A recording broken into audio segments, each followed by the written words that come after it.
Welcome to Middle Fingers Up, the show where we hold our heads high and our middle fingers higher. I'm your host, Kieran McKay. Well, today we are sitting down with Steph. Some of you met her in episode 2, where she shared her experience with fertility struggles. In that episode, Steph briefly mentioned having an eating disorder, which led her to the hospital on more than one occasion. And these hospital trips eventually led to her diagnosis of PCOS, which again, in episode 2, we all learned has played a major factor with her fertility struggles. So it's interesting. After each episode, I have started to do like a post-episode debrief, and I'm finding that there's a very rich conversation that comes out of it, quite therapeutic. And during that post-episode debrief, Steph and I talked a little more about her eating disorder. And in that conversation, Steph made a very brave decision to come back today to talk further about her journey with an eating disorder. This means a lot to us here at MFU because guests like Steph have played a vital role by sharing their personal stories to help connect with our communities as well as with individuals. And this in turn promotes healing. So we're doing a good thing, and I really appreciate every guest that's come on. I'm so glad that Steph agreed to come back a second time. So personally, Steph, so appreciative to have you back on today. Thank you for being here, buddy. Thank you so much for having me back. I really appreciate it. No, honestly, like we're the lucky ones to have you today. I know I've sort of told you this a little bit, but a lot of people have been reaching out. And I don't know to you as well, but definitely on my end about your and Harmony's episode with your fertility struggles. And it's the most downloaded episode right now. So a big thank you to you and Harmony for doing what you did and then coming back again. That's amazing. Yeah, no, I've had a lot of people reach out to me as well. Of course, friends and family that wanted to listen in and learn a little bit more about Harmony's journey and my journey. But a lot of people, friends of friends, people that I hadn't met prior to the podcast have also reached out to me and have, expressed what their journeys have been through right now. So it was great to connect with, even more people than I thought I would. So thank you for giving me the platform to do that. Oh, I'm really glad to hear that. That's really good. And I think in very similar ways, people that I haven't talked to in a long time, people that I have known for a while, again, didn't know that they had also gone through similar struggles. And like you said, just, being very appreciative that you and Harmony went to a place where I think for a lot of, or at least some of the folks that reached out to me, it's a place that they couldn't. And I think we're in a time and in a space where we're more accepting to wanting to be curious and learn. So thanks for coming back. Happy to be back. Yeah, I'm ready for this one too. Well, I appreciate it because I got you here after work, on a weekday before the holidays, and I'm excited for this one. I'm going to be honest, a bit nervous about this one too because we're going to be talking about body image issues. And, that's always been a tough topic for me. So thank you for being here and doing this one with me. But before we get to that serious stuff, let's go to what are you wanting to put your middle fingers up to? So for this week, and I just think in general lately, what I want to put my middle fingers up to is inflation. I don't know if anyone else out there is struggling, but the price of groceries lately, it's insane. I don't know how families are doing this. Me and my husband are just two people, and we are finding it like we're struggling a bit. And like prior, we were people that were like, oh, we didn't eat that. Like we'll throw it in the garbage. It's all good. But now it's like we try and eat every single thing that's in our fridge and our freezer and make sure we eat everything before it goes bad because we literally can't afford to waste food right now. You know what? I think a lot of people are going to relate to that. Thank you for sharing that because you're right. it's like you go get coffee or things that I think we, little treats we would get ourselves, and it's like you can't anymore. And once in a while when I like scrape the pennies together to go get a coffee, it's like the price keeps going up. So I'm like, I'm paying Yeah, it's $5 crazy. for what? And that's just a coffee. Going to a grocery store to get a green pepper these days, like you have Yeah. to eat basic vegetables now. You can't get green peppers I know and there's no organic vegetables to be had oh, anymore. I mean, that was always a little out of my, price range to begin with. Let alone now during, no, we're all going to eat the wrinkly green peppers sitting Yeah. next to the organic ones. Yeah, that's a good one. Um, What about yeah, you? yeah, me. Okay, well, I'm today gonna put my middle. I mean, I feel like I'm channeling my inner Cam right now because I feel like I'm gonna go on a rant. Um, but I have been making fewer, as you talk about inflation, trips to HomeSense. And sometimes I go to, it's like window shopping. It's like makes me my day to go to HomeSense. But I have to put my middle fingers up to the staff or the person or the machine or the people that work at HomeSense and put the friggin' price tag in the center or the most important part of a piece that you're buying. So now you have a vase and the $6.99 or $20.99 that it is now is not on the bottom where it should be. It's on the front or it's a side. And when you go to take it off, you're scraping it for hours and then it's got this sticky film. And then, not even that, when you buy three of the same things, you by the third one, you're like no longer even taking the receipt or any of Give that up at off. that point. Yeah. So I, like bought people little knickknacks for their stockings and I'm having to like scrape this off and I'm so mad at the people. Like, why do they do that? There's got Why? to be a reason. There's got to be a reason. We should get to the bottom of it. Don't you think? Like someone was like, well, you should ask them. And I'm like, I will. And then I went the other day and I was like, I didn't have the balls to be like, excuse me. Cause I got to find a way to say it without being rude. But like, I don't know. It's hard. Sometimes I don't buy something because I'm like, this price tag is not Not worth coming it. off. Yeah, it's not coming. Yeah, exactly. So it's going to make this thing ugly. So anyways, I thank you for letting me unpack that one because it feels so much better to get that off my chest. Love it. I appreciate it. Yeah. So, well, why don't we dive in?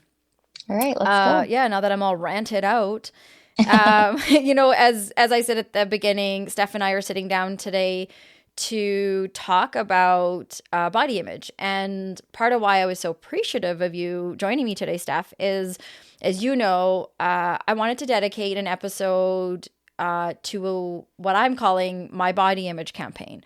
And this campaign initially started as an internal campaign. So, meaning it was like my readiness to start addressing my own body image issues that I've been struggling with over the years. I hit 40 and, a year in, I'm just at a place where there's a lot of noise in my head and I'm trying to sort of take it out and box it up, Mhm. clean out my closet. I thought, okay, I'd like to start addressing this. And, I realize that my readiness and wanting to sort of like start talking about this could be a good way to join with some of the folks out there that are listening, and even having you on together to process like the various ways we all have been impacted by body image struggles. If we've never experienced them, we've definitely been around people, loved ones that are experiencing it. And For sure. right. And like at the time that I was supporting, or starting this internal campaign that I called it the tummy is the new black. Um, and I did because my like, a lot of my struggles come from, wanting my tummy to like look flat always. And it's just like the least flattest part of me. And Yeah, so I was starting to get to this place of like, we got to bring the tummy back. Like, why can't I, be balanced with eating and working out instead of going overboard, sorry, and still have a pouch. Like that's just the way it is. So I started calling it that. And And also, like at that time, I realized that the more I started to talk about these issues, a lot of people either seemed relieved to hear me talk about something that almost seemed like they've been watching for a long time. So it's like people have known, they've had more perspective than I have into my own issues, that, oh, like clearly Kieran's struggling with some of these things. And then, like, Yeah. and then like some of these other folks started listening a little closer when I was talking with my struggles. And I thought, oh, like, I wonder if there's others, that there has to be other people that are going through or have gone through similar things. And so, so this is the first of I don't know, 3-4 part series that I want to do, because I think body image issues come in all sorts of different ways. Mm-hmm. And, today, like, I want us to safely be able to talk about how eating disorders can impact body image issues. And so, this is a trigger warning for folks listening. We may talk about some heavy duty things, maybe things that might touch a little closer to home than in some of the other episodes. So feel free to take a break from this episode, or know that when you're listening, Steph and I get it, and maybe you'll get what we're going through. So Mm-hmm. reach out, let me know how you feel about this particular topic. Because I always say these are door openers. We're just starting to talk about these, starting to make sense of these things. And so there's Yeah, always, just scratching the surface with all of this for sure. yeah, exactly. So, yeah. So thank you for being part of this, part one of the body image campaign. And part of why I asked you to be here today too, Steph, is like, I've been so curious about what made you want to share, mention an eating disorder in episode 2. Yeah, so I mean, the reason I brought up my eating disorder in episode 2 is because I was explaining what was causing my infertility struggles, which was PCOS, so the polycystic ovarian syndrome, which I mentioned in episode 2 is a hormone imbalance. Yeah. And one of the major symptoms of PCOS is rapid weight gain. And so while I was struggling with that, that's kind of where my eating disorder kind of came into play as well. So, and I mentioned also in episode 2 that I wasn't formally diagnosed with PCOS until I was 29. So, um, for a long period of my life, I didn't understand kind of why I was, gaining weight, and if I went on diets, why it didn't work. And if you Mm, look at the research now, it's because, normal diets don't normally work for PCOS. So yeah. that kind of ultimately led me down this pretty dark path of choosing to basically throw up my meals. And the reason I was doing that is because that was the only way that I would see significant results with my Mm. weight loss. Anything else I tried wasn't really giving me the results that this route was giving me. So that's kind of where it all began for me. And the root cause of this was through my PCOS. So that's kind of why I mentioned in episode 2. Wow. So, like, thank you for sharing that. Like, I can imagine how exhausting that must have been for you. And Yeah. um I'm curious, like, how long did you go on doing that for? So it was a pretty vicious cycle for me. So I Mm. mean, from about 19 or 20, I think is kind of where my eating disorder started. It was kind of just out of the blue somewhere. It kind of just happened in between that time frame of my life. And it kind of went on till I was about 27. Hmm. So that's kind of late, hey? Like, Yeah. a lot of what we hear about is early adolescence, but I mean, like, it is still, if you look up the stats, it's still in the range, I think, Hmm. statistically, and where people, men, women, people with, various gender identity struggles as well, experience this. And, like, did you experience any health issues when you were vomiting after eating?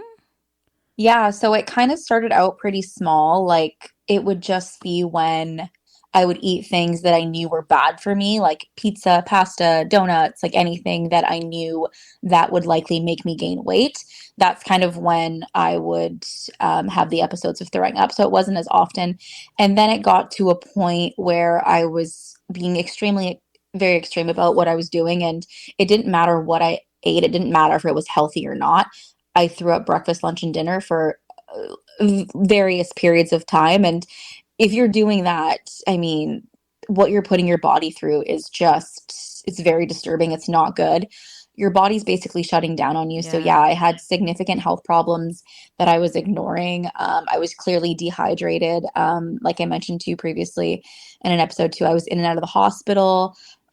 Essentially, they would say nothing was wrong with me. They would pump me with fluids, and then I would be on my way. And they never really asked me if I had an eating disorder. And I think I always thought about that. Like, why didn't they like ask me these questions? And I Mm-hmm. think the big reason of that is because I wasn't super thin. If I was super thin, they probably would have asked me. But because I looked Ah. average, they probably didn't ask me or even thought that, this person would have an eating disorder. That's interesting that that's the conclusion you come to. Hmm. That's like sickening in many Yeah. ways, right? Like everybody's body and, the impact that vomiting after eating is going to have on one person and the other. And, our medical system is like so congested that there's like just no capacity to think outside the box for a minute and be like, oh, is this there like a link? And like, as you talk, it's something like I'm sitting here thinking, and I've been thinking about this for a while you and I have been sort of going back and forth about putting this episode together, like the lengths we're capable of going Hmm. to, right? Like physically and mentally. And we always, we do talk about the positive, stay positive and manifest in the ways that we can bring that positive energy. But then there's like this dark side, the dark place that we can go to emotionally and mentally and physically to say, like you're saying, the only thing that was making me lose weight was doing this, like the extent that Yeah. you're going to achieve a result. And if that's the only thing working, then like it's a vicious cycle because you're gonna keep doing I'm it, gonna keep doing right? it. Yeah. So And then I you're kept like, doing it. right, you're like, well, it's working, so why? And like, were you thriving at that time? Like, so you're putting yourself through this excruciating, weight loss regime, if you want to call it. And how are you doing at work and relationship? Were you doing well? Yeah, I mean, I think I would always say that my early 20s was my prime. So yeah, like I think I was doing well. I was going out with my friends a lot. I was meeting a lot of new people that are still in my life now. In terms of work, I've always had positive relationships with any of the jobs that I've had. Mm, But yeah, I would bring these habits to restaurants. I'd bring these habits to my job. I'd bring these habits to going out with my friends and just doing it behind closed doors. But yeah, I always felt like I was doing well. And if I was losing weight and looking good, then yeah, I was getting compliments, and mhm. I just kept feeding off of, how I felt on the outside, not on the inside.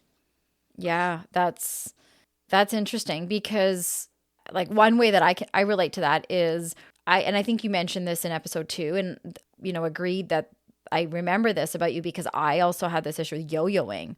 Hmm. And so when I would restrict my eating and get really, really skinny, people would compliment, like how skinny I was. And it didn't matter if they were saying it in like, oh, you look so good, or they were saying it in a way like, we're worried about your skinny.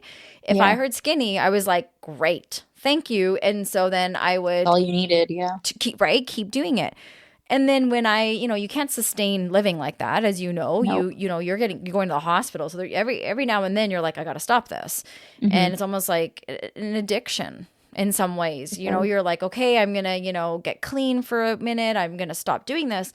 And then someone might notice that you've gained weight. And for me, it was like, oh, you look really healthy. And when I would hear that, I'd be like, oh, I'm fat. I've gained Yep. weight. So now I'm going to go back to restricting. So like there was never a win with that. Hmm. So like you're thriving because people around you are like, you look good, because we're all trained to think looking good is being this thin, person, because we see that For sure. everywhere, right? Yeah.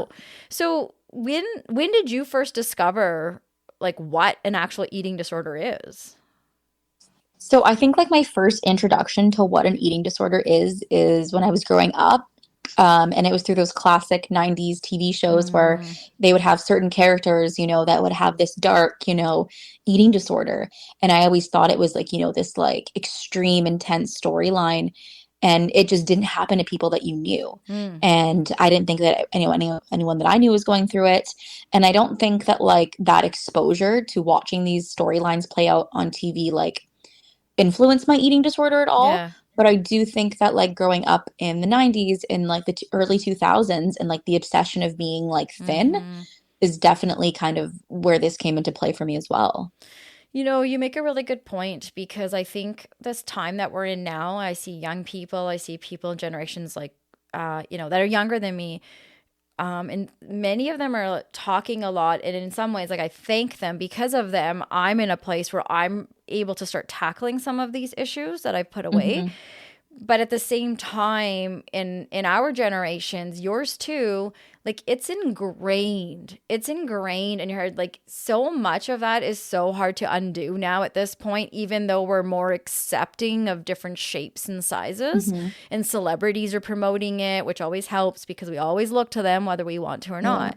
And yeah, so I think, like when you're watching it that way on TV, and identity development starts in early adolescence. So there are many that maybe would even say like identity development begins the minute you're born, and that's fine too. But like whatever it is, we know that definitely when we're entering early adolescence, we're finding our voice. We pay close attention to external measures such as physical attributes, media portrayal, as you're saying, even what's an acceptable way to look.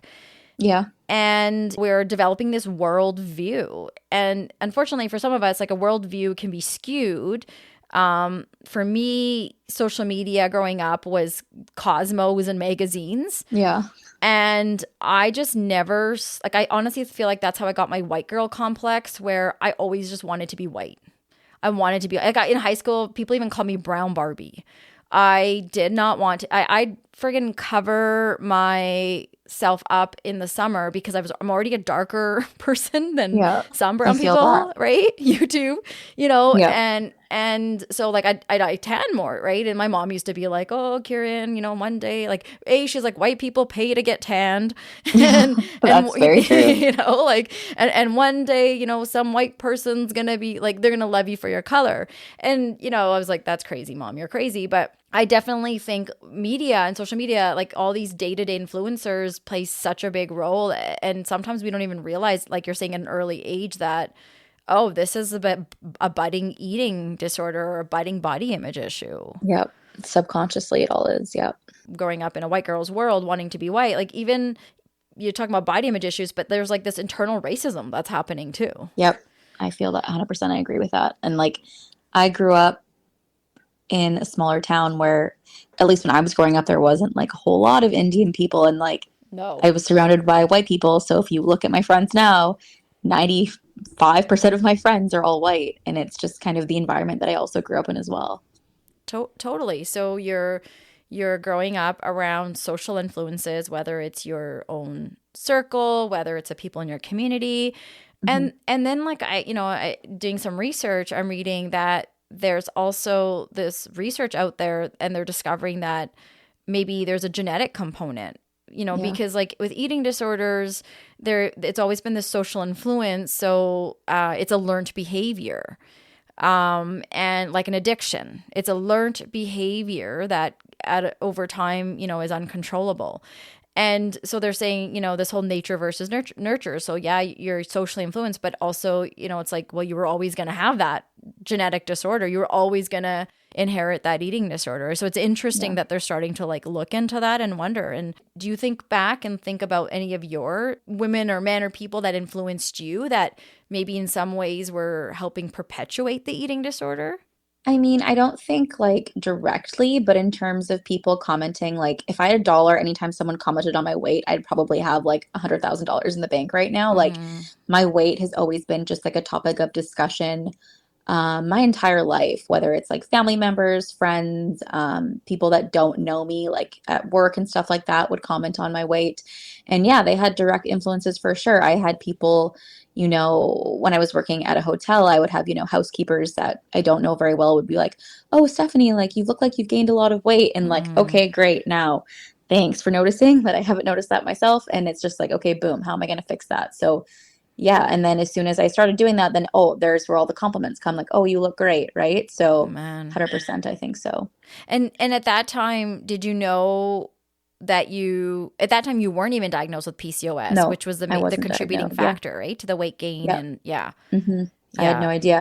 And that's why I always say, and like, my whole life I struggled with weight. So like, that's not something that I ever commented on people. Yeah. So I think it's just a huge thing of like, don't comment on someone's weight because you don't know what they're going through. And like I agree. I used to do that. I remember back like when I was on Yeah. Facebook, one of our mutual cousins posted some wedding pictures and, I thought I was like genuinely coming from a place of complimenting. And Yeah. it's so weird now when I look at it and I had made a comment like, oh, you're looking really thin or you're looking really good. Yeah. And she had, told me, obviously didn't message me back, but talked to me outside of that post saying like, that's not helpful. I don't know what your intent with that Yeah. is. And I appreciated that because while in the moment I was super defensive and like, oh my God, afterwards you think, yeah, like why am I saying that? hmm Like, why am I saying you look good? And also the same thing's happening to me, like really Yeah. not even recognizing and having very like, a skewed again perspective about these things perpetuate something that like you said, could be really dark. Yeah. And, or also that person feels healthy and feels like they look great. So they don't need to look thin. I wanted to ask you too, like, are you diagnosed with an eating disorder? No, so like I was never formally diagnosed with an eating disorder, and I think everyone's first kind of association with an eating disorder in somebody is like someone that's like anorexic, but Yeah. like the type of eating disorder that I had like wasn't anorexia. So like mine more came from like binging and vomiting, right? So like I was never like super, super thin. I was either like overweight or like average. So like I don't think that anyone around me really knew that I was having an eating disorder. That's why I was never formally diagnosed by like a doctor, hospital, or anything like that. Okay. I no, I appreciate you sharing that. And I also think it's important to say, like, I too was never formally diagnosed with an eating disorder. But I also think it's important to acknowledge and emphasize that having body image issues and Mhm. restricting eating are actually two major components that don't require a formal diagnosis. Like I exhibited many of these symptoms that you talk about as well over the years. And also like just from my experience in my line of work too, an eating disorder can be incredibly difficult to diagnose. Mhm. So sometimes, we want to make sense of something that's happening and we wait for this diagnosis. And I think that for the purpose of today, neither one of us is talking about diagnosis. Neither one of us is trying to diagnose someone. We're both trying to make sense of, the reality of these body image struggles that we experience. And some of these symptoms are part of what they look at for diagnosing an eating disorder. And again, who cares about the diagnosis? What matters more is like focusing on what's the root cause, like you mentioned, like Yeah. where is this coming from? Because okay, so now I'm diagnosed, what do I do? It's less about that and more about either whether I'm diagnosed or not, I'm exhibiting these behaviors. You're vomiting after you eat, Yeah. you're restricting your diet, you're ending up in the hospital dehydrated, right? So like all Yeah. all those things are gonna impact that. So I just wanted to put that out there too, because I don't want anyone Mhm. to think that one or the other is more important. I think the piece here is like, again, what sense we're making out of this. 100%. Yeah. Yeah. So, like you said, you were in and out of the hospitals and like, were you, when you were saying, mentioned that earlier, were you surprised at that time that they hadn't acknowledged it? Or did you even know at that time you had been exhibiting these symptoms of an eating disorder? Like, I guess what I'm trying to ask I, is like, yeah. go ahead, actually. Maybe you know what I'm I trying was to just ask. gonna say, like, when I was going through all of this, like, I was in a lot of like denial. Like, I didn't know that I had a problem. I didn't know that I had an eating disorder. Yeah. I just was just kind of doing whatever I had to do to get skinny or stay thinner. And when I was going to the hospital, like I didn't really, sometimes I just really didn't put two and two together. I was like, oh, I feel really weak. Like I feel dizzy. I'm losing like my sight. Like I don't know what's happening. Wow. They would take me in, they would do my blood pressure. They're like, okay, you're dehydrated. We need to pump you with like some fluids and all of this. And like they would ask me all these questions, but like never once about an eating disorder. So like if they weren't asking the question, then I didn't think I had one. You know what I mean? Yeah. Yeah. That's interesting because you're in denial, like you're saying on one hand, you're wondering about another hand. And for me, if I was in that place, like it would almost justify that, well, it can't be that bad. Because if it was Yeah, something that was exactly. so bad, they'd find it and they tell me. Exactly. Right. And so in some ways, it's like you're almost wanting to be outed. You want someone to maybe, I don't know, did you ever hope that they would say something when you go to the hospital? Um, no, like I just didn't think that this was the problem. Like Yeah. I was just thinking that like, oh, maybe I'm just like really like tired and I'm really like overrun. Maybe something Yeah. else is underlyingly wrong with me. I never wanted them, I didn't want them to find out. I didn't Yeah. want anybody to find out. No. Yeah. No, that's fair. For me, aggressive dieting was my Hmm. nemesis. You talk about for you, it's throwing up after you eat. I would not throw up. I would restrict the eating, so I wouldn't even eat.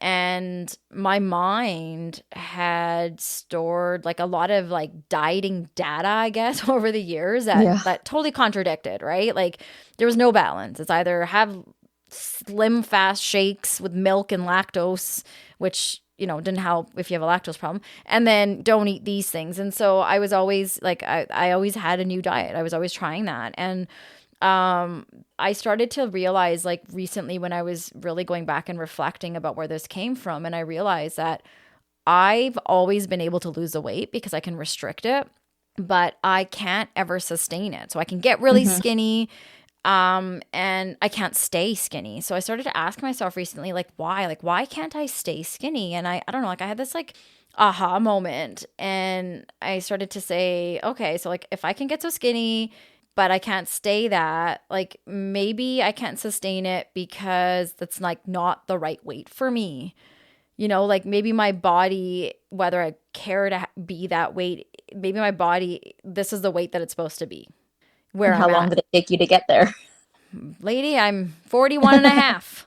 And I'm only just having, like, I literally had this aha moment, Yeah. where, and honestly, Steph, like, since coming to that place, I'm starting to, like I said, clean out that closet in the sense where, like, a lot of this space for rent in my brain that body image stuff takes up, a lot of that space is like vacant now because I'm starting to recognize that I'm actually healthy this way.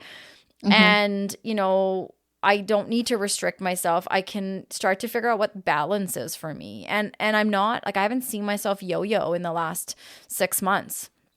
I've That's amazing. That's a big yeah, stride. it's interesting. And like a big thing over here too is Xander is 11, and the other day he said something to Carrie and I. He was doing this presentation because he wants us to get him a dog, so he decided to do a PowerPoint presentation for us, and he killed it. And I don't necessarily think I could get him a dog. I don't know, but he did a phenomenal job. And in there, the strategy he brought up was you and Papa, always say, oh, Xander's getting fat. And so having a dog will help me walk the dog and help me get off the electronics and exercise.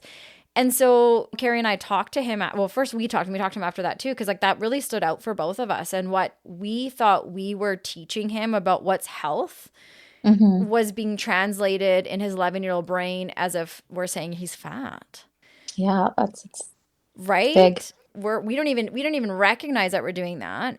Thankfully, we have this awareness and we realize we're now going back and doing some work with him because like I don't need to be the reason why my kids have these issues. And kids, I feel like this age are a little more resilient than maybe I was. But I think these sorts of things are reasons why I want to have these conversations with folks like you so that we can start to manage some of that stuff and start to like, feel worthy and feel okay with where we're at. Is it because it's to be healthy, or am I doing this because I'm trying to prove something to my insecurity? Yep. Right? So Yeah. What do you think? Like I just shared like kind of like the cause and the, some of the reasons behind why I was restricting, right, to be really skinny and stay a certain way. What do you think were some causes for you that For motivated it? yeah, I think for me, it's just like with the PCOS, like you're up and down, you're up and down. And like you mentioned restricted eating, like I would do that too. I would add in diets, like I would add in all these things that essentially, which I didn't know were like negatively impacting my PCOS and like basically heightening all of the symptoms I was having them and just making them 10 times worse. So Yeah. if I could go back in time and have this information, great, but I didn't have that information at the time. So my way of doing all this was, throwing out my meals or extreme dieting, like you mentioned, extreme working out. I mean, doing all of that. And I think the reason, like, behind all of that is essentially just one, I think people commenting on my weight all the time. Constantly. Yeah. And two, just kind of like how my clothes were fitting. I'm like, hey, my clothes are so much tighter on me. Like, what is happening? Just like how I was looking in photos. Like, I think photos is a big triggering thing for a lot of people, Mm-hmm. how they look in pictures and they're like, whoa.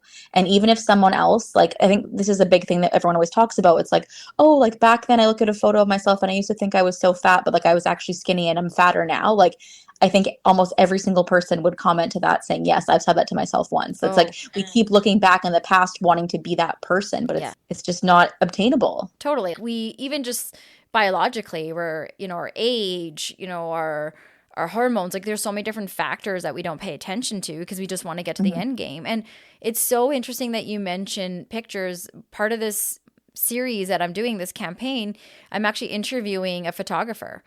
And I'll talk more in that episode, but exactly what you said. Like I have so very few pictures from when my kids were born because I always wanted to get back to the right goal weight. And my friend Yeah. always said like, oh yeah, you can get to the pre weight, you can't get to the pre shape. And so I've always been having this unrealistic like I already have these issues.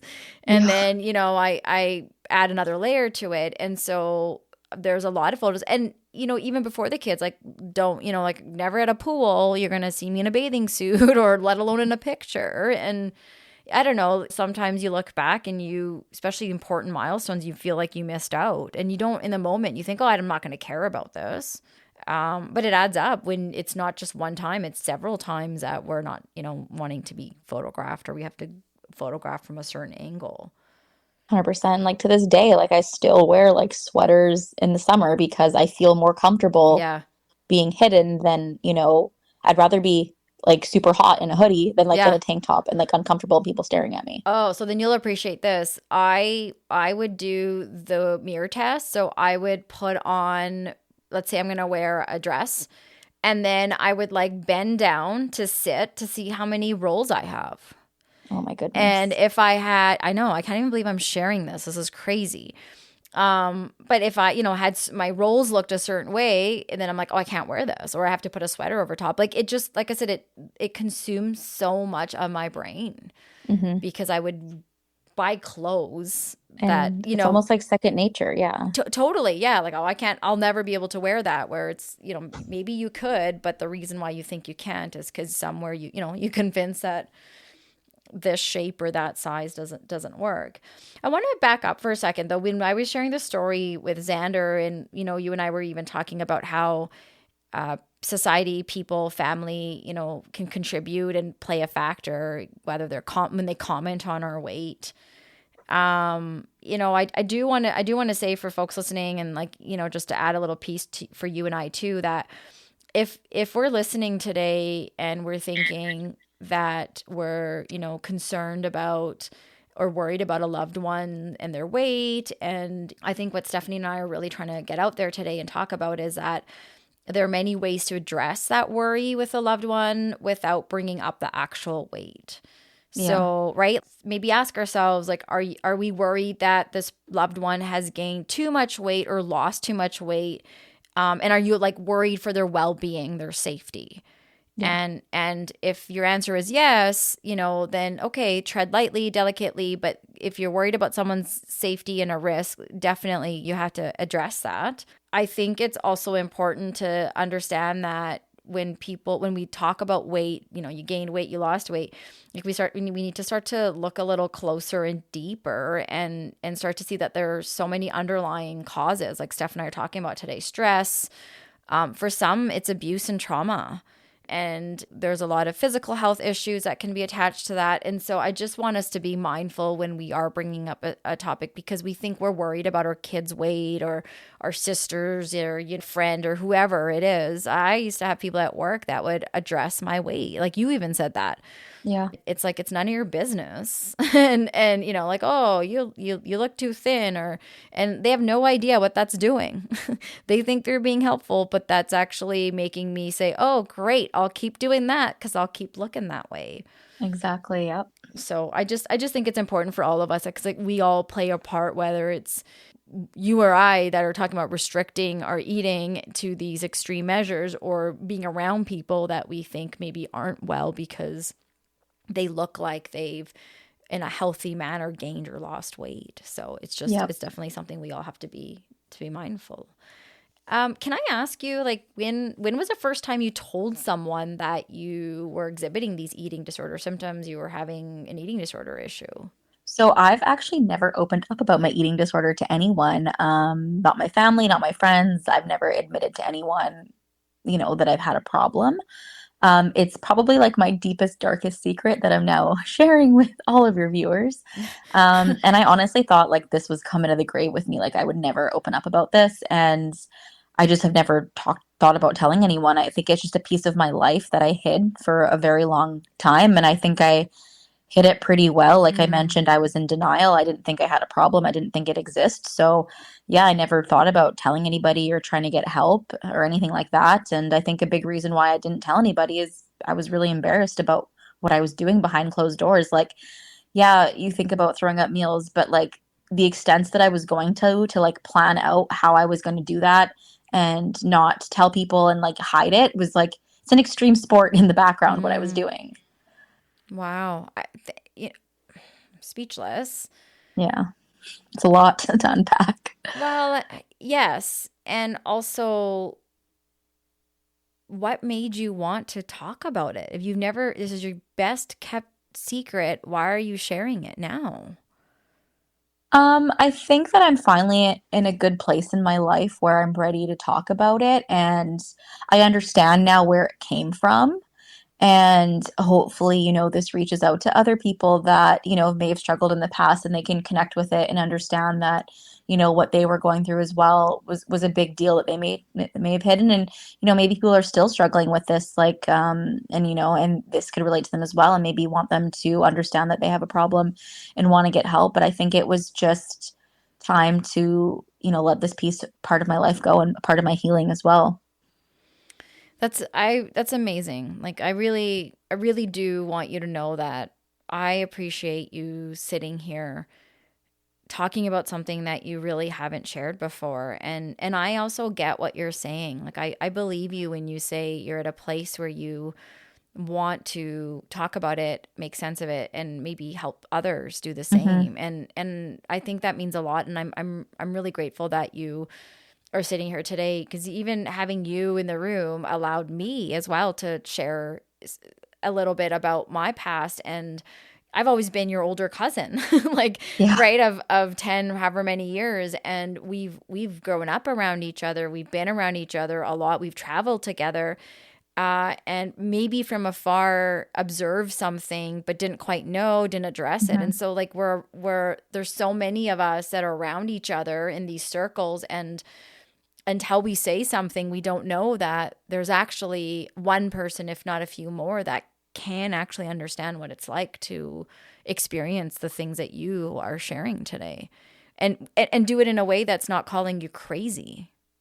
Yeah, and I think it's good to see your perspective, my perspective, and that's why I think it's great that you're doing this podcast and just to see different people's views. Because my view of an eating disorder, your view is slightly different. And you mentioned trauma and abuse, and it's like things that I didn't really think about either. I'm like, oh yeah, of course, people Mm-hmm. like that would they're going through those difficult situations may struggle with something like this. So it's just really eye opening to kind of capture.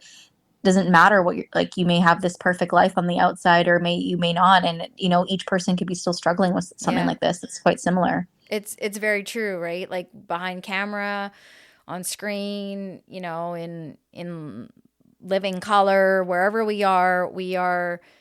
we put on, sometimes we can put on a facade, and some of it too, Hmm. it's like, I'm not going to walk into a party to hall and tell everyone. But we're not talking about those. We're talking about those people that are in our close, intimate circles, and even those people have no idea.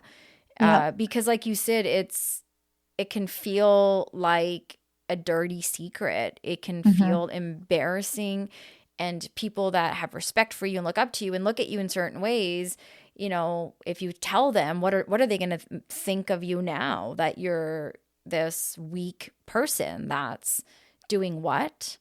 And you're a fraud. Like for me, sometimes Yeah. I'm like, I'm not even a healthy, skinny, fit girl.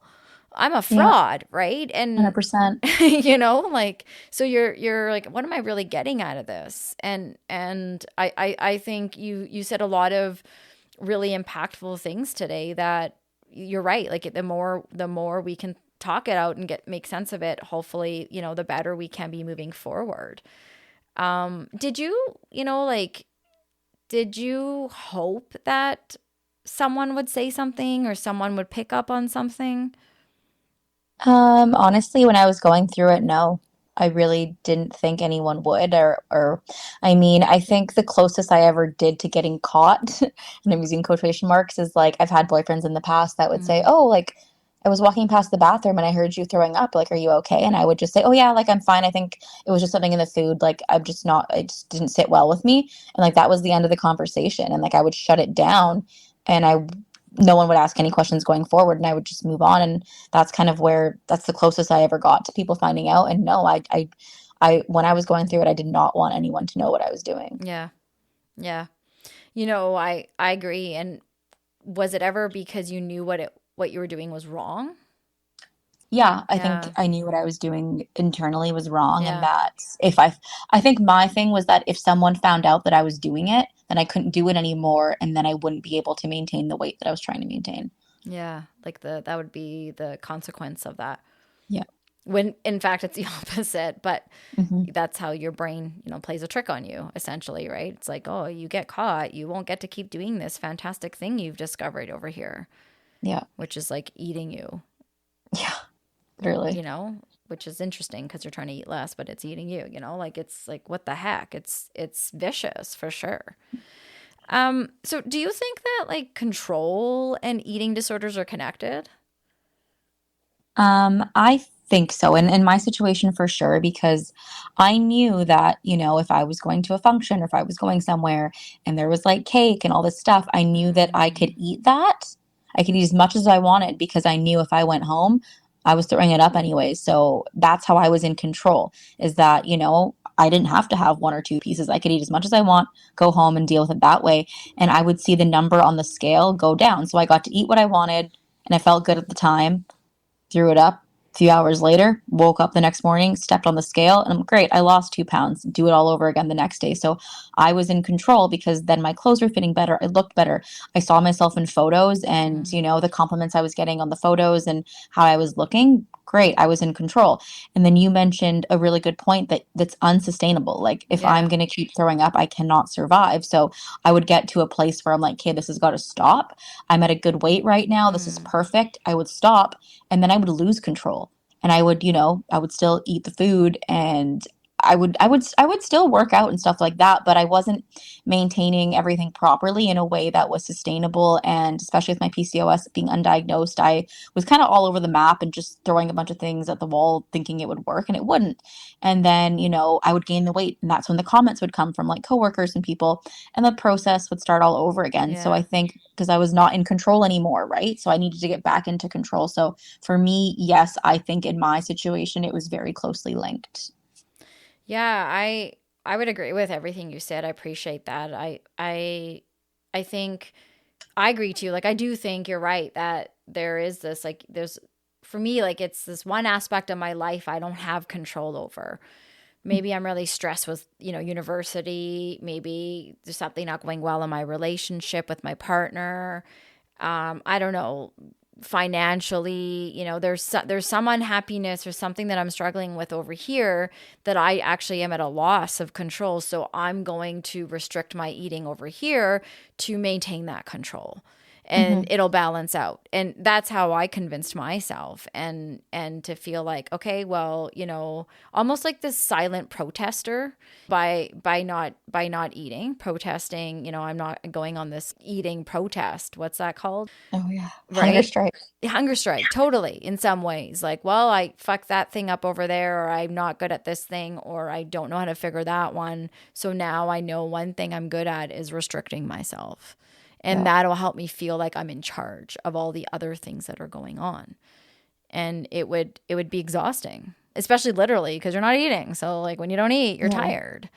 Would you say that food dominates or dominated your life? Yeah, I think that food still dominates my life, and I would say in a more negative way than positive way still. And it's something that I've been actively working on, and it's something that I work on honestly every single day. I still have guilt if I eat pizza, pasta, Oh, anything that's deemed heavy, or people with PCOS, that's going to cause like inflammatory symptoms, which then helps you, like makes you gain weight. So it sucks if someone orders a pizza and I'm like, oh, it's not gluten and dairy free, and like then I can't have it, right? Or if I mm-hmm. have a bite, then it's like I feel this guilty.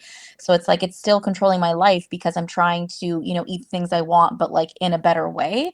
I definitely found a lot more balance now than I had in the past. Like I understand what foods work really well for me and what foods make me not feel good and like Yeah, make me really like bloated, right? I'm suffering internally by eating that. So it's not something that I want to do. So what's my alternatives, right? Like what can I still get satisfaction from and right. feel okay by eating it? So it's a give and take. It's a lot of balance. And, I don't have a great metabolism, so I'm not someone that can just eat whatever I want and it's totally fine. Like I have to be pretty smart about what I eat for the most part Mm-hmm. if I want to maintain. And it's not even about maintaining my weight anymore. It's not about that. It's about maintaining my health, right? It's like Yeah, people that have PCOS are at high risk for like different diseases and type 2 diabetes and stuff like that. And I just want to make sure that I'm not putting myself in that danger. right. You're at a different Mhm. place now, is Yeah, I'm what at a I'm different hearing. way, but it's still an uphill battle. Mm. Yeah, well, you're like you said, your road to recovery. There's some things that you got to Hmm. go back and repair, some damage, whether it's emotionally, mentally, but also physically that's happened, right? So Yep.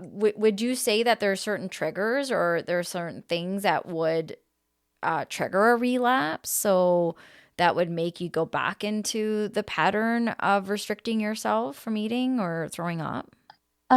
So in terms of like my eating disorder, that kind of stopped around when I was 27. Yeah. So I haven't had an episode of where I purposely would eat meals and throw them up. So I'm thankful. I'm going to be 32 in the new year. So I Mm-hmm. mean, it's to me, it seems like a long time ago. Some people would say, oh, that wasn't very long ago. Like, but to me, like I mentioned, I think getting my PCOS diagnosis, working with a naturopath in the last 4 years, all of this stuff has helped contributed to it. I don't see myself relapsing in terms of get going to those dark places, Right. but in terms of just, I think just food in general is still hard for me. And yeah, I've mentioned it 3 times already, like pizza, pasta, like those foods are triggers to me because I wish I could eat those foods and not, feel sick, be bloated and like gain weight.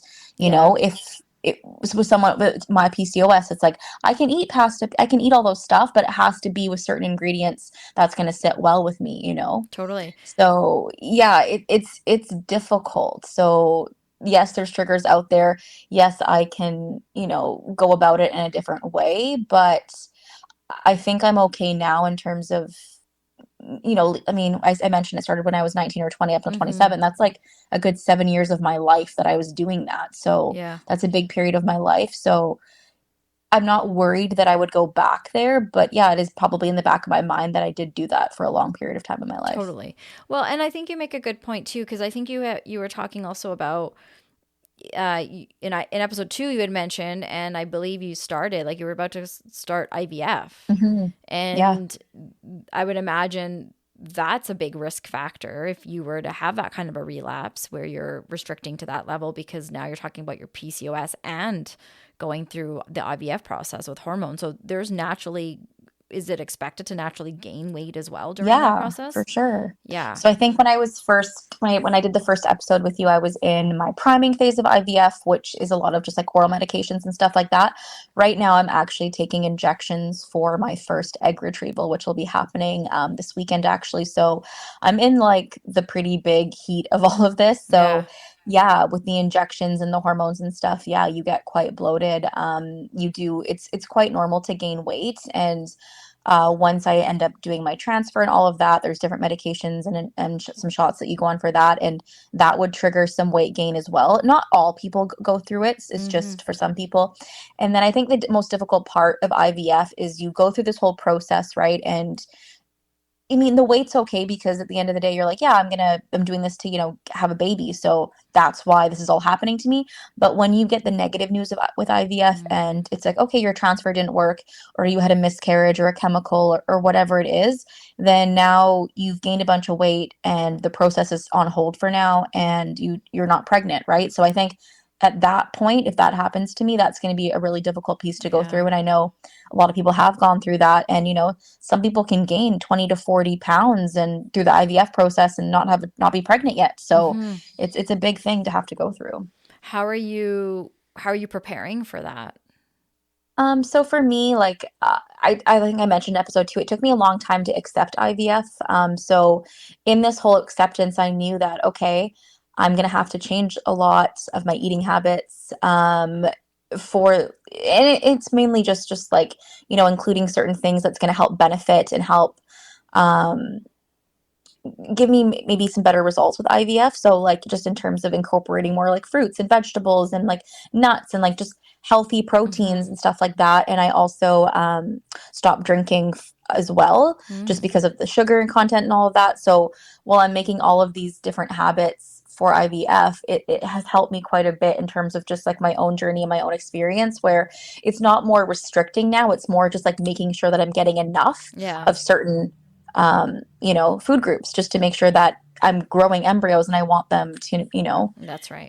work out. So I'm trying to just incorporate all of that. So it definitely has helped me, I think. Yeah, no, it sounds like it, and like you said, like there's been 6, 7 years Hmm. of recovery in how you have been making sense of, the extreme measures that you were going to restrict yourself into where you're at now, and all these other health issues that came out, you kind of had to like deal with those For too, sure. right? And so they kind of took over in some ways, which maybe wasn't a bad thing because it helped you address some of the struggles you were having with your eating Yeah, disorder. I've just been working on kind of reversing all the internal Yeah. damage that I've caused myself, right? Like just yeah, it's insane. Like if you look up what you're putting your body through, and just like I also didn't really talk about like my teeth, like Mm, throwing up and like just the acids coming back out of your, like that's not great for your teeth as well. Like there's just so many underlying factors health wise that you're doing when you're putting yourself through these extremes. totally. They say that dentists are one of the first that recognize an Hmm. eating disorder because of Yep. that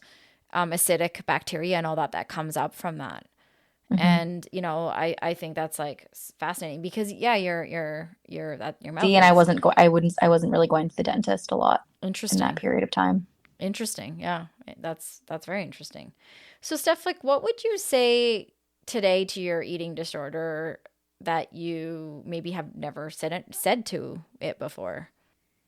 I would just say that it's no longer like this deep, dark secret that I was kind of ashamed about for Yeah. so long in my life. And it's okay to be open about it. And it's okay to kind of just bring light to these difficult conversations. Kind of that I honestly never thought I would ever speak to, especially you about. I don't know. Like, I Yeah. just didn't think that this was kind of be a conversation. And I think it's okay to admit now that Mhm. I clearly had a very severe problem, both physically and psychologically, right? There was a lot going on there that was making me do this, right?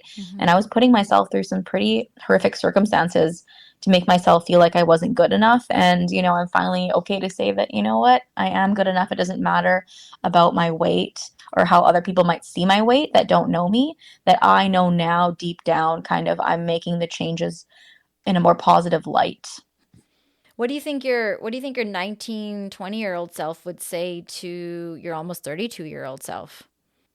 That you've been through a lot and that you deserve a hug. Oh. And that, I think that I just put on this face for all these people around me, and I never really um, kind of was looking out for myself. I think it's just something that I've always done is I've always put other people's just kind of what they've thought about me or how I can help them kind of before me myself. And I think this last year especially I've really just been like, no, this it's time for you. So I think my entire 1920, like that entire period, I wasn't really taking care of myself. Mm-hmm. And now I'm hoping for my 30s now it's really going to be all about me and just kind of my own journey, both physically, mentally. How I'm going to take care of myself going forward.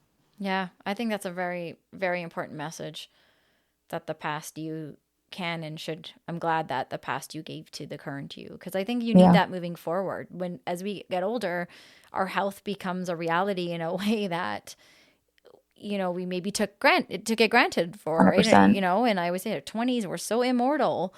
And as we get older, I think, and probably even you're in your 30s recognizing that too. There's things I could do in my 20s that I can't do now in my 30s, Hmm. right? And so, Yeah, and it's just your health, I find, is our wealth. Winning the lottery is being healthy, in I my agree. world, right? And what am I going to do? What are the things I can do to contribute to that health versus, getting in the way of it is what I constantly try to remind myself when I see the next bikini skinny girl and I'm, Yeah. oh, okay, right? Like let's not think about that. Let's think about all the other things right now.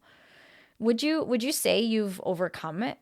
Would you say, like, that you're at a place where you've made amends with this past, or do you worry that it can still creep up? So I would say yes and no. Like, yes, because like I mentioned, I've completely let go of what made me, want to throw up my meals. And I've had a lot of, time to reflect on that. And I don't think that I would ever go back there. So I think I've Mm-hmm. overcome that piece of it. Like I mentioned, I think getting my PCOS diagnosis has helped me tremendously, with my eating disorder. And I think that I didn't understand what was happening to me. And now that I have like kind of the background of it and just some more resources available to me, I've come a long way. And the reason that I say no is not because I think I would ever go back to, throwing up my meals, but because I still have this like weird relationship with food, which I think that Mm-hmm. you could probably relate to as well. It's like you mentioned, like you're either like so careful with what you're eating and, or otherwise you're like, fuck it, I'm going to eat whatever I Mm-hmm. want today. Mm-hmm. And like to any normal person with like decent metabolism and, that works for them on an everyday basis, right? That's just their everyday life.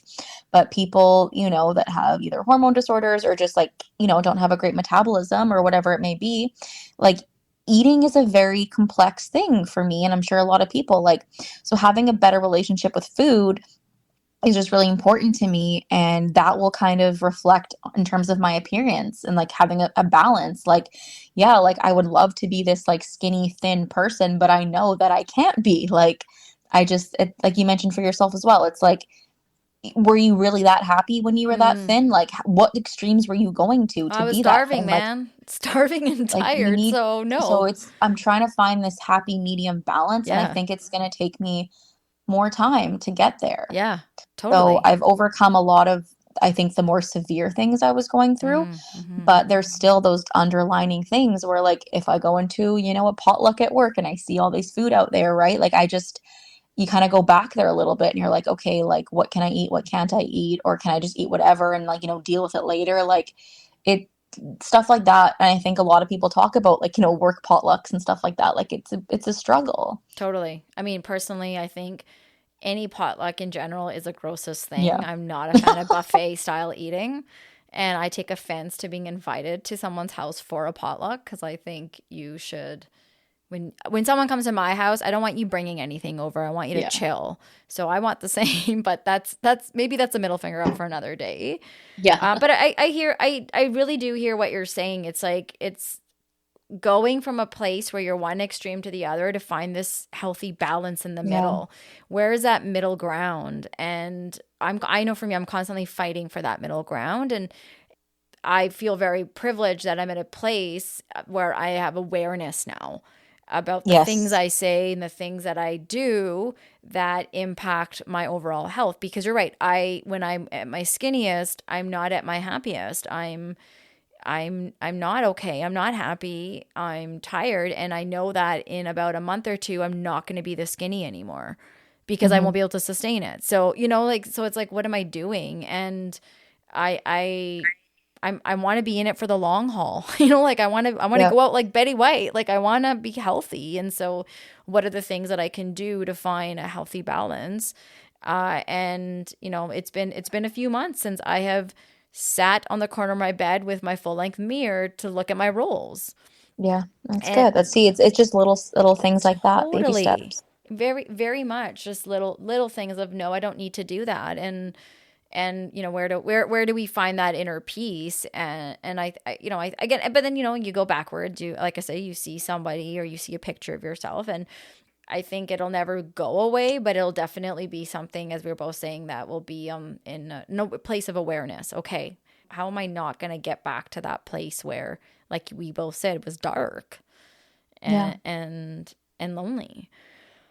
For sure. And um I think that I just wanted to mention one thing to mhm, that. Like I mentioned how yeah, of course I want it to be like skinny and thin and stuff like that. And that's how I would see big wins is, the number on the scale or how my clothes were fitting me or how people were complimenting me. Like those were the things that I strived for.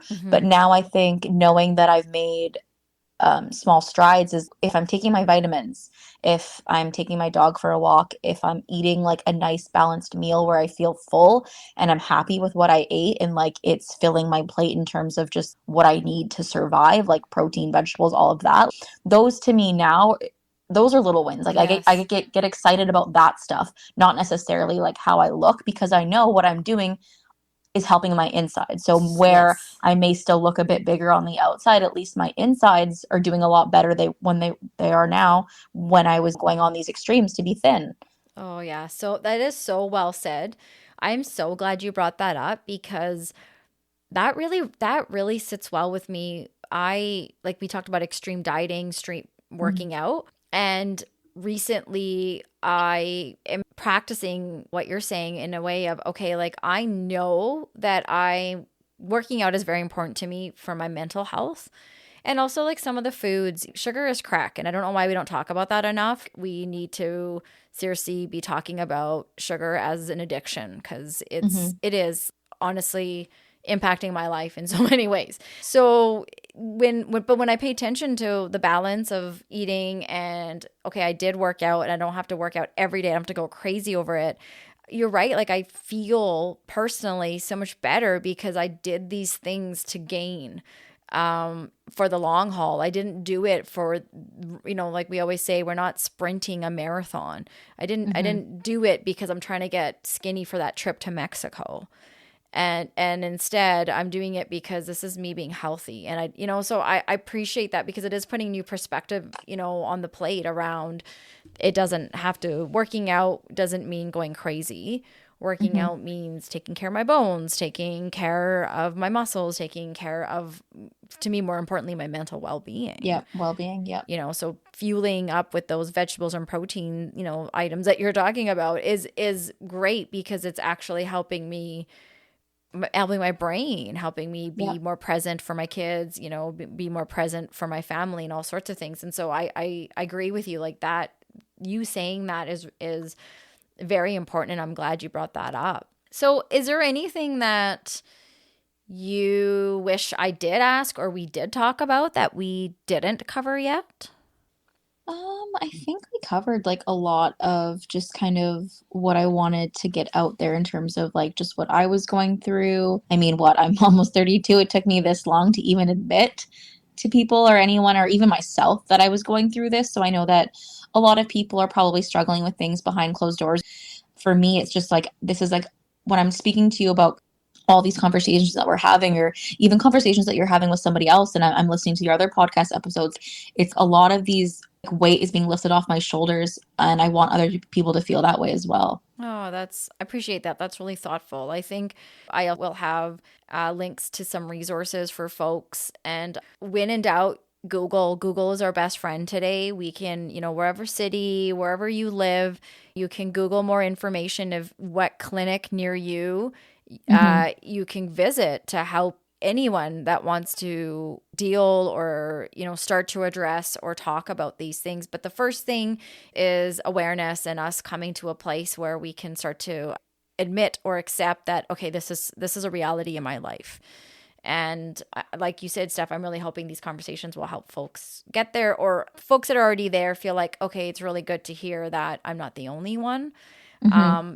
What about one thing that you'd like to share, was one thing that you hope that the listeners will take away from what we talked about today? Yeah, and I felt very isolated and alone when I was going through this, and I just think that I just want people to feel like they're not alone, and that I was also really embarrassed. So just don't be embarrassed. It's okay to get help. Or if you're in denial, like I was in denial as well, like it's okay to think that you might not have a problem, but you really need to kind of figure out if you do or not. And if you do, it's okay. Some people, I was able to escape some miraculously through this, but like some people are still maybe going through some of these symptoms or negative habits. Every single person's body and mind is completely different, right? How they handle or how I've handled my situations may be very different from somebody else. And we just really can't compare ourselves to other Mm-hmm. people.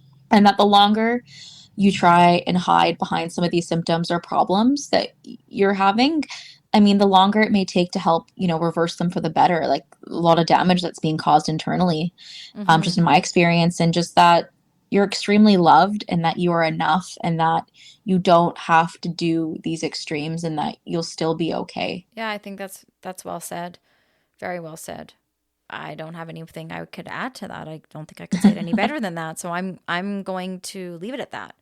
I'm really appreciating the feedback I'm getting from folks and the requests for certain topics. I've heard some folks tell me that, you're sharing these podcasts with others and it's related to what Steph and I are saying today. The more of us that, create this community, the better we'll be at healing, as well as being in a community where people are thriving is what everyone wants. Hmm. If you have any topics of interest, like we said, this is a door opener. So if you want to talk about this more, or if you want to be part of the body image campaign, you can reach us at MFU Podcast, as well as info at mfupodcast.com. Steph, I really want to thank you again for coming back and talking about a pretty, what can be difficult topic. Yeah. And I'm hoping we'll have more of these conversations in the future. And maybe the next one can be a little bit of a lighter topic, hey? I know, right? I was just going to say, they're going to say, damn, that girl's got a lot of problems. She's got a lot to unpack on these podcasts, eh? Like somebody get that girl some help, No, I think it's the right? opposite. I think it's a lot of admiration for Thank you. someone like you that's so emotionally mature and able to come to a conversation like this and be open. So thank you. You made it safe for me as well to share some things that I don't normally talk about either. So I No, appreciate it. for sure. Yeah, no, this was a good place to kind of get my dirty secret out there. So thank you. Well, thanks for coming. All right. Until next time, take care.